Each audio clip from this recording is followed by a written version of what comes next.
What's up, beautiful people? Back again. Just got back from another run. Feeling inspired to record again. This is when I always feel like recording when I get back from the run. So you see it.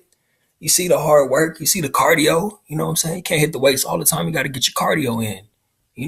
Anyway, what I want to talk about. I was just talking to a friend of mine, not even a client, just a friend of mine. He knows I work with athletes. He's seen what I've been doing. So he told me, man, Taj, I see what you're up to. And I wanted to get in touch because I've been dealing with, excuse me, I'm out of breath as usual. I've been dealing with depression and anxiety. That's what he said to me. And so got on a phone call with him. And by the way, it took me a while because this isn't the first time he's reached out to me. What's been happening is he would reach out, tell me he's been going through something. He wants to talk. We would set up a time. And then when I call, he doesn't answer. How many of you guys can relate to that? I did it myself. It's called being in isolation. It's called feeling like nobody can relate to what you're going through. So you don't even want to share, or you might be embarrassed that, especially as a former athlete, used to be in the superhero, you might even be embarrassed. And so you don't want to share what you're going through. Right.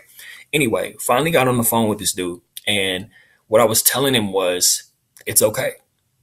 Right. Because a lot of people, when someone says, I'm going through depression and anxiety, they'll try to give you the tools like, here's how we're going to fix it. And please, before we go any further, I think I just spit.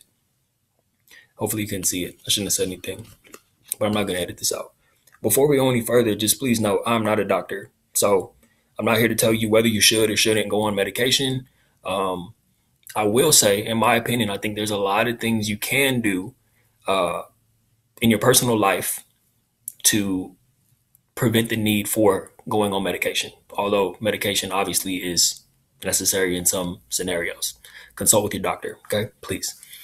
What I told him was the key when you're having negative thoughts is number one, not to beat yourself up and try to get rid of those thoughts. The key is to stop, pause, and observe the thoughts. An analogy that I like to use and that I always use when I'm talking to somebody who's having a hard time is imagine yourself looking out of a watchtower, like at an airport, at the tower at the airport that watches all the planes come in and land.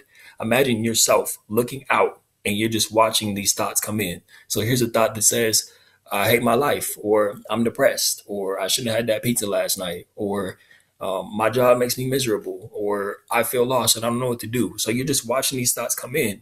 And if you're able to remove yourself from the situation and just look at the thoughts as separate from yourself and say, these thoughts are not me. These are just thoughts that I'm having.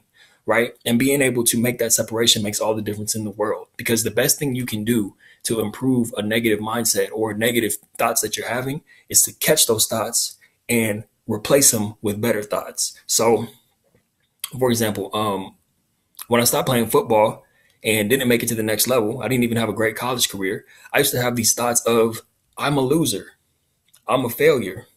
So I would catch those thoughts and be like, no, you come here. Here's a new thought. I got a full scholarship to play a game, right? I got my education paid for. I played at an elite level, and I have all the skills and resilience and perseverance that I need to help me do anything else in this life. Now, that's a much better thought, right?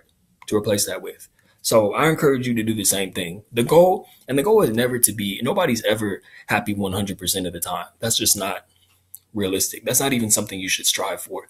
What you want to strive for is bouncing back, right? So when you catch yourself in those moments, how quick can you bounce back? So I used to be depressed and lay in bed for weeks, smoking weed, getting drunk every weekend because I was depressed and trying to numb the feelings, right? And so the best thing to do is not allow it to go on for weeks or even days or even hours. Like I play a game with myself now. It's like, oh, I caught you, Taj. I talk in third person. I talk to myself. I'm crazy. It sounds crazy, but give it a try. So you catch yourself in those moments of having those thoughts, and it's like, okay, now how quickly can I bounce back? And that's a game that you can play with yourself. And trust me, it makes all the difference in the world. So something that used to have me caught in a negative spiral and being stuck in bed for weeks at a time, I'm now able to bounce back in like 30 seconds or less. You feel me? So hopefully that helps. If you got something out of this, please like, subscribe, share it with somebody who needs it. Most importantly, whether they're an athlete or not, just share it. That's the best thing you can do. Anyway, much love to all of you, and I'll talk to you soon, probably when I'm coming back from another run again. Don't judge me for the crust on my lips. All right, I love you guys.